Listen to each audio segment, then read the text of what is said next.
In life, we all encounter obstacles, and those obstacles come in all different shapes, sizes, and forms. The question is, how do we handle those obstacles?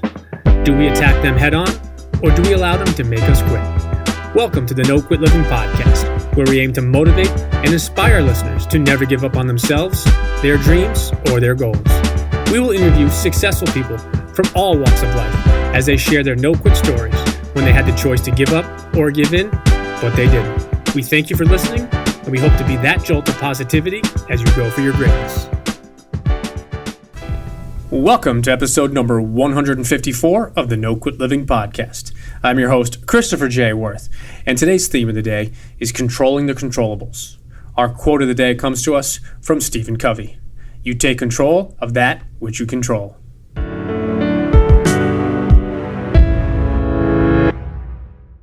Today's episode is sponsored by the good people over at West Fair Communications, who publish the Westchester County Business Journal and the Fairfield County Business Journal. These newspapers do a wonderful job in covering all aspects of the business world within two of the most influential markets in the New York metropolitan area. You can also take advantage of their daily news feeds, which keep track on the companies and thought leaders in these important regions. For more information, take a look at www.westfaironline.com. Trust me, once you start reading, you won't quit. Our guest today shares his personal insight on the importance of determination and controlling what you can control. After battling a hip issue and injury for many, many years, it wasn't until a tough conversation with his wife that kicked him into gear. As a former high-level football player, today Grant Parr is getting after it and helping others. I hope you enjoy today's episode. Grant, I'd like to welcome you to the No Quit Living podcast. Thank you. I'm excited to be on your show. I appreciate it. So the first question I ask everybody is, are you ready to bring it today? Always. Good stuff. So as we spoke before we went on live, is the number one objective of our show is to motivate and inspire listeners to never give up. I was curious if you have either a no-quit story yourself or perhaps a really challenging time that tested you, but you kept on going and you didn't quit. Absolutely. I have a no-quit story that basically led me to what I'm doing now, which led me to be a mental performance coach, working with athletes and coaches and teams and also executives. So definitely have a story. Let's hear it then. I'm sure you do. Awesome. Well, my background as an athlete, I played quarterback for 13 years, and I played all the way up to Division II football, and ended up having a injury to my hip it ended up being a career-ending injury that happened to me in my sophomore year in junior college, and then went to Sonoma State to play football. And my hip just kept on hurting me. And got to a point where not only after 13 years of playing football, my shoulder was hurting, my hip was hurting. So I decided to move away from the sport.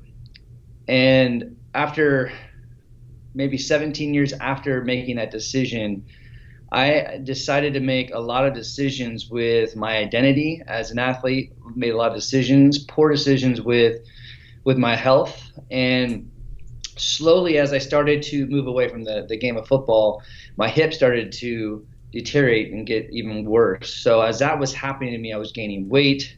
I had a hard time even associating those 13 years as an athlete, as a quarterback that broke records. It was very hard for me as I was moving, into my life, thinking that I was a warrior, that I was an athlete, that I still could compete. And so I started to really move away from that persona and that mindset.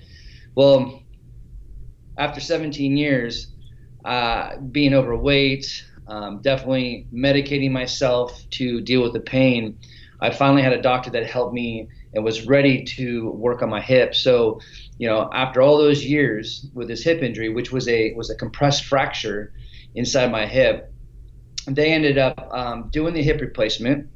I had my hip basically looked like an 85-year-old man, and I had 4 massive bone spurs within my hip. Well, as much as I thought life was going to be back to normal, I was going to walk normal. I didn't have a weird gait when I walked. I thought, man, my life is back. Well, it was actually the worst, because what happened was the operation went well, but the way that my body responded to the surgery was in a very negative way. And basically what happened, there was my scar tissue inside my hip started to turn into a massive bone. And that turned into what they call as heteroossification. So probably 30 days after my surgery, my operation, they started seeing this growth within my hip. And then every 30 days, they started to look at these x-rays on a monthly basis, and it was growing and growing and growing. The doctors didn't know what to do. They've never seen this. It's less than 1%. And basically, after 1 year, the doctor goes, I don't know what to tell you. We're dumbfounded on what's going on. This bone inside your hip is growing. So my scar tissue was turning into a bone. And he goes, you'll have to be okay with being handicapped for the rest of your life and maybe never walk straight again. Because at this time in my life, 1 year after the surgery, I was walking like the Hunchback of Notre Dame. I was literally had a severe limp. I had a lot of people had a hard time watching me walk, but they didn't know how to deal with the way I was walking because it was so abrupt. And then I had to deal with my own emotions of like, I'm not normal anymore.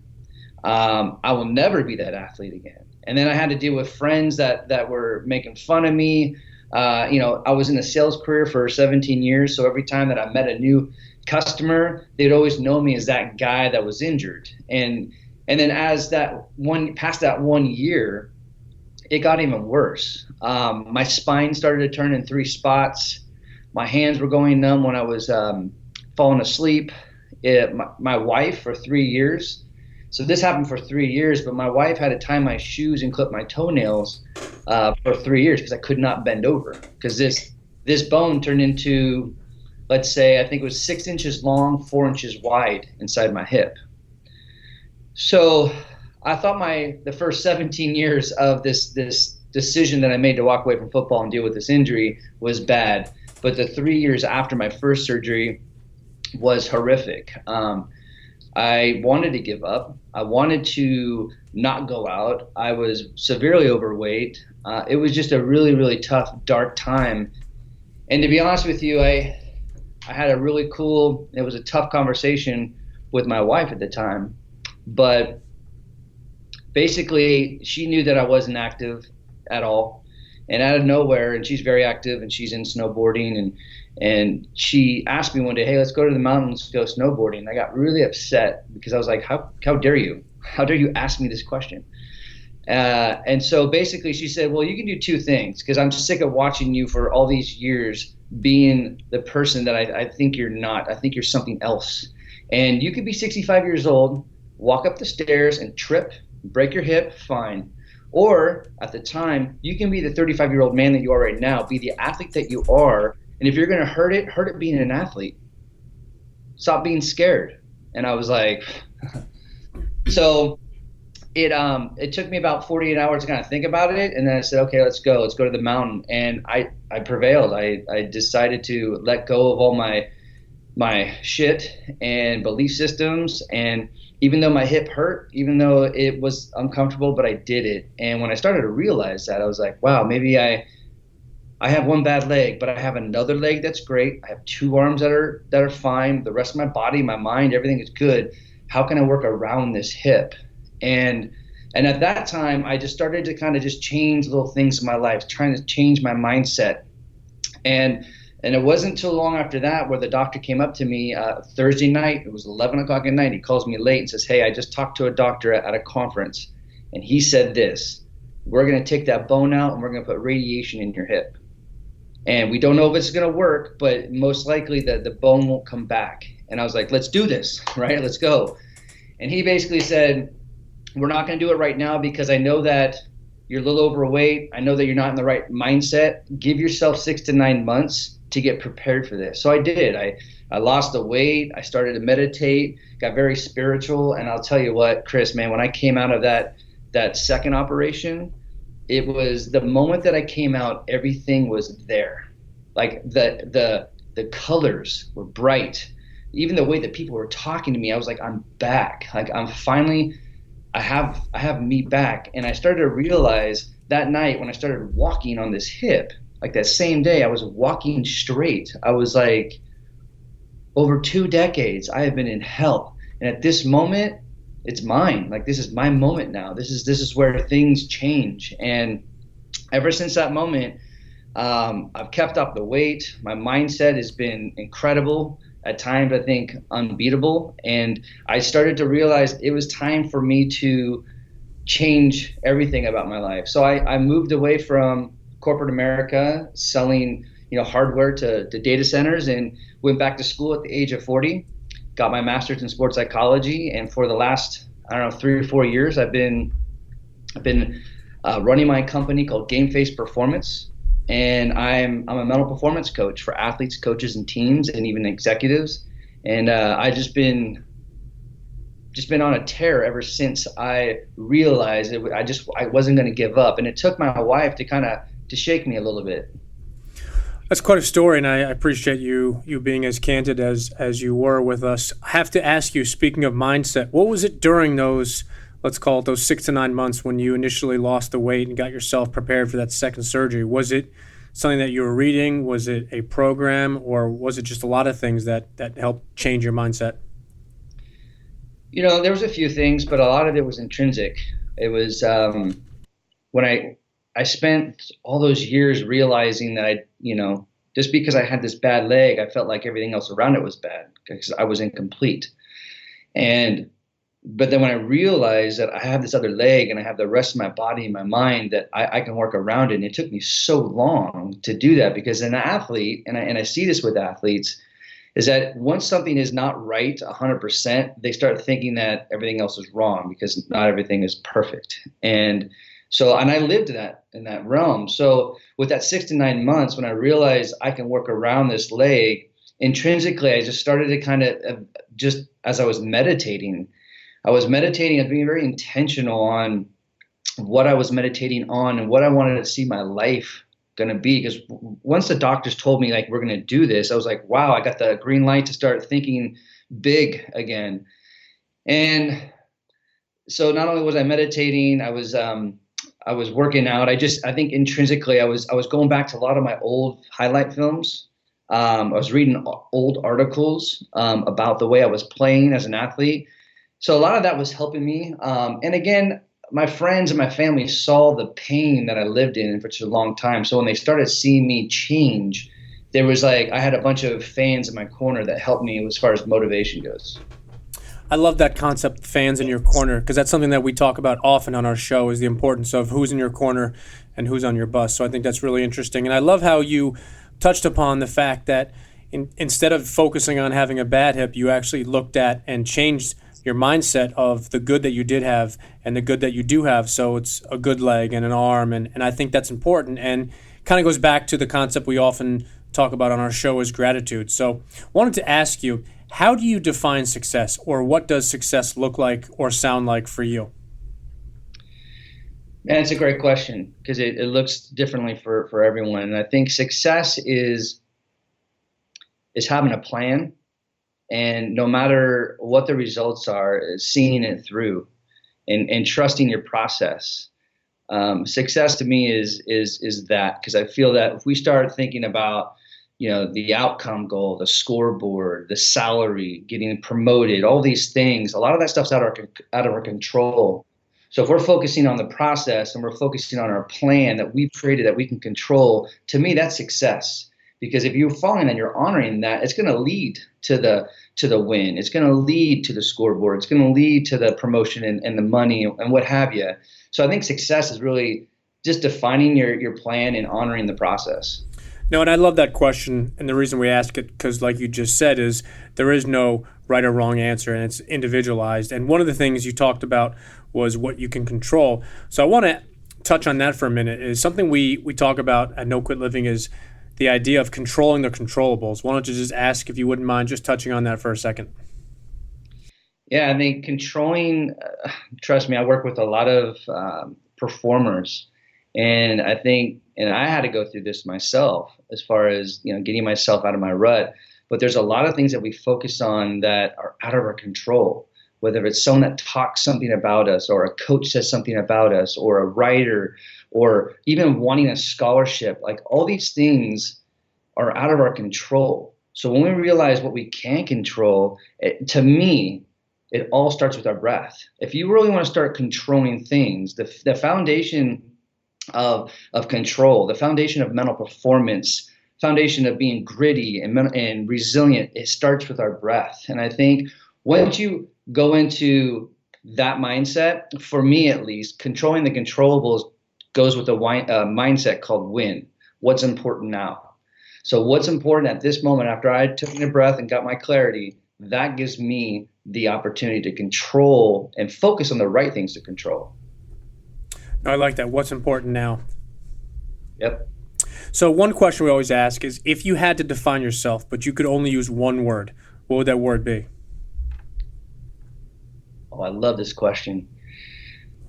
Determined. That's a great word. And one of the things we often focus on when we do our events, when we do our speaking, is the concept of accountability. And I was curious, wanted to ask you, what does accountability mean to you? I think accountability individually, right? Because I think accountability looks different ways when you're in a team setting or in a group setting. But individually, I think accountability is holding yourself to a standard that you have agreed on, that you have visualized on, and just understanding what that standard looks like and feels like, and holding yourself to that on a daily basis. No, I love that. And I think that's another question, and that's another word that there is no right or wrong answer, but it's something that's important to us.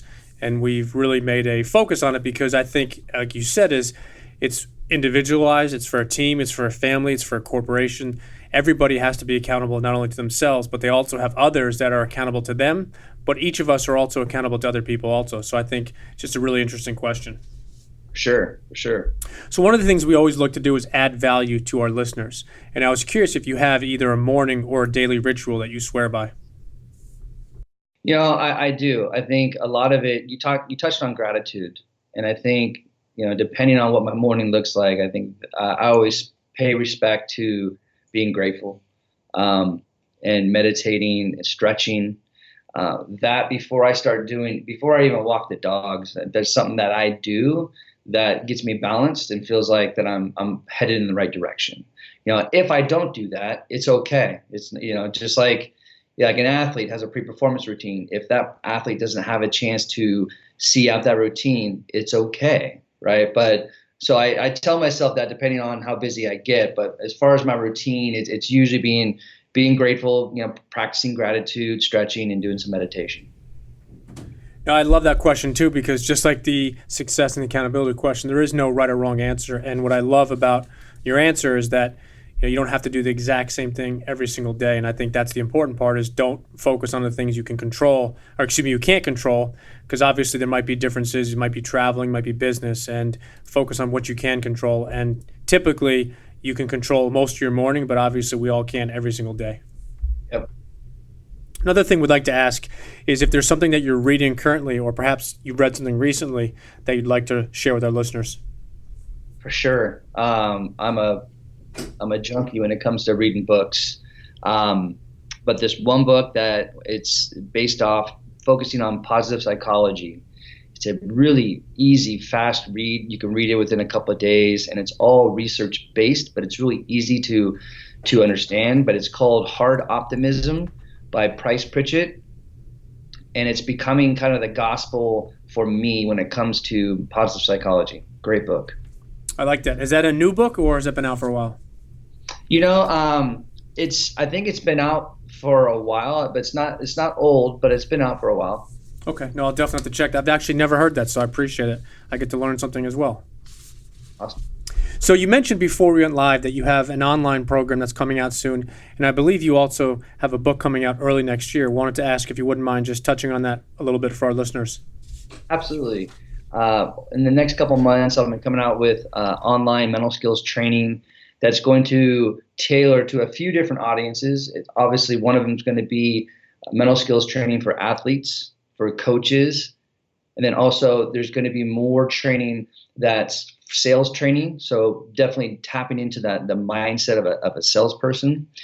Also, more mental skills training on how teams can be more cohesive within the corporate environment, and also leadership skills within mental skills training. So a lot of different things I'm going to be tapping into, considering the 13 years that I've played football and the years of coaching football, and also being a mental performance coach, and also spending 17 years in corporate America. Trying to bridge my experiences and my background into this training. And then also my book should come out maybe March of April of next year. And it's called The Next One Up Mindset, How to Get Prepared for the Unknown. And I'm just fascinated for athletes and professionals that are, the ones that have been sitting on the bench for a long time, or someone that's been in a role for a long time, and they're doing the right things to get themselves prepared for that unknown. And also, this book's not only going to be sports focused and have a lot of my own stories and my perspectives. I'm going to interweave a lot of mental skills training and strategies and techniques. And it's also going to touch on corporate environments and stories, as well as life. Because I think that there's a lot of things, I'll be honest with you right now, with my wife and I are a great unit, but there are some things that she does from a heavy lifting standpoint that if for whatever reason something happens to her, I might be screwed because I don't know how. I don't have all the passwords. I don't know what day she gives the dogs the medicine, like all that kind of stuff. So it's made me realize when I wrote this book is, what am I doing, as a coach, as a friend, as a husband, to get prepared for the unknown. So the book is going to encompass a lot of cool things.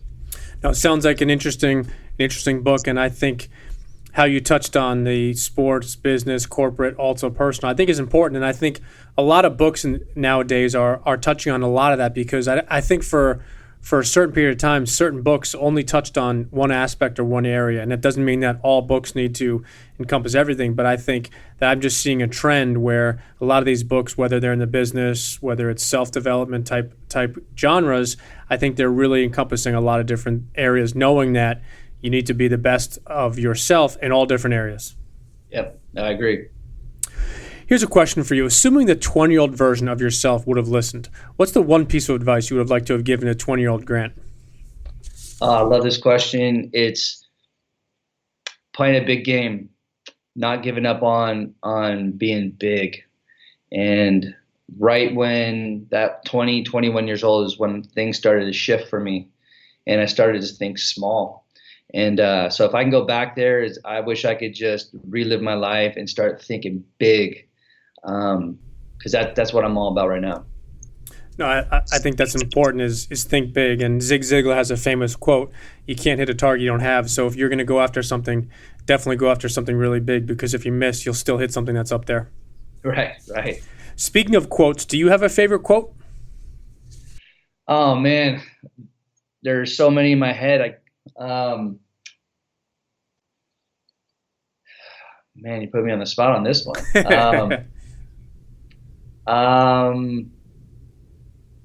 I think what's good, this one, is just do simple better. Simplify things. Don't get caught in the things you can't control. Just focus on the things that you can't control and do simple better. I like that. Do simple better. So here's an interesting question. If you could have dinner with anybody, dead or alive, who would it be and why? I would say Jim Kelly, for a lot of reasons. From an athletic standpoint, Jim played football for the Buffalo Bills, quarterback. He's dealt with a few bouts of cancer, and he just came out of remission recently.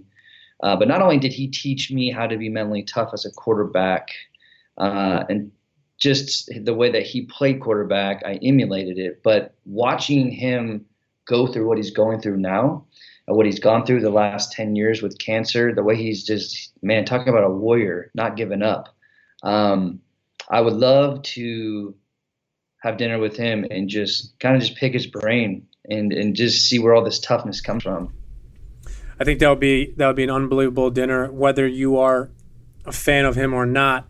I personally don't know his full story, but I believe he's gone through his battles with cancer, I think 3 or 4, maybe 4 or 5 times, and he continues to fight hard and come out. So he's definitely a no-quit individual himself. For sure. One of the things we talk about and we've been fascinated with in the last couple of months is the concept of paying it forward. I was curious what paying it forward means to you. Paying it forward is, I think, being outside yourself. You know, there's a great book that's called The Go-Giver, not The Go-Getter, but The Go-Giver. It's incredible. It changed my life on how to network, but to pay it forward is just a mindset of thinking outside of yourself, always thinking about how you can actually affect somebody in a positive way, and you know, they come first before you. Have you had Bob Burg on your show? I have not. He's an unbelievable guy. He was actually the first guest ever on my show. He's a good buddy, and I love that whole Go-Giver series. Oh, it's great. I love it. So if you could magically snap your finger to exactly 1 year from today and have accomplished any goal, no matter what would that goal be? I would say, I think right now I'm really focusing on working with collegiate institutions, and really putting a hard press on being of service to that level of competition. So if I could have completed that goal a year ago, that'd be great, but I'm still moving forward on it. That's a great goal. And then the last question for you, I want to ask you if you have any parting words you'd like to leave with our listeners. I think parting words, I think what you're doing is great, and I think your subject and your title is it's beautiful, because there's a lot of people that everyone has stuff, they just do, and whether if it's small or large, I think that if it's about not quitting, with your job, not quitting to get that promotion, not quitting to do the next rep, whatever it is, I think we all have power within ourselves. We just got to spend some time to meditate on some of the stuff, understanding our behaviors, tweak them a little bit when things get tough. So I just, never give up. I love it. I love this show. And I think it's a mindset. So if you really don't want to give up, man, there is enough energy and love inside you to turn whatever is around inside your life, for sure. No, great advice, and obviously that echoes well. And then for our listeners that would like to connect or follow you and maybe follow your podcast as well, what's the best way for them to do that? For sure. You can go on Twitter and also on Instagram. My handle is GFP Mindset, GFP Mindset. And all platforms, you can find my podcast, which is 90% Mental.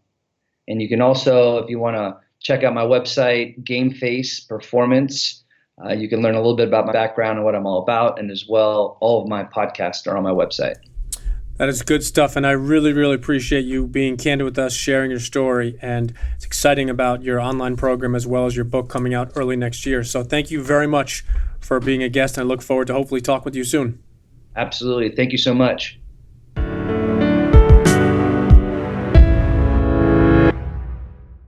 Thank you for listening to episode number 154. After many years and a couple of hip surgeries, Grant finally decided to put those excuses to the side and make it happen. When I asked Grant his favorite quote, I loved what he said. He said, "To do simple better." I think this is something we can all do and something that we should all work on. Grant's definition of success was very basic, but something that we can all apply. He said success is having a plan, sticking to it, and trusting the process, what we can control. I would like to briefly touch on Grant's advice that he would have given to the 20-year-old version of himself. That advice would have been to play a big game, not to think small, and never give up on the big. So in conclusion for today's episode, I have two questions for you. Number one, what can you control? And number two, have you stopped playing big and accepted small? No matter where you are today, it's never too late. We all have the ability to start over. We just need to make that choice and then act upon it. Start small, but start right now. And control what you can control. Control the controllables. We can't control the market, the weather, or whether someone else decides to take a positive approach to life. But we can control our attitudes, our application, and then our action. The 3 A's of accountability. Hold yourself accountable and go for your greatness. And lastly, to our listeners, thank you. We truly appreciate your time, and we hope our episodes inspire you to keep on attacking life and never giving up. To quote Dr. Norman Vincent Peale, it's always too early to quit.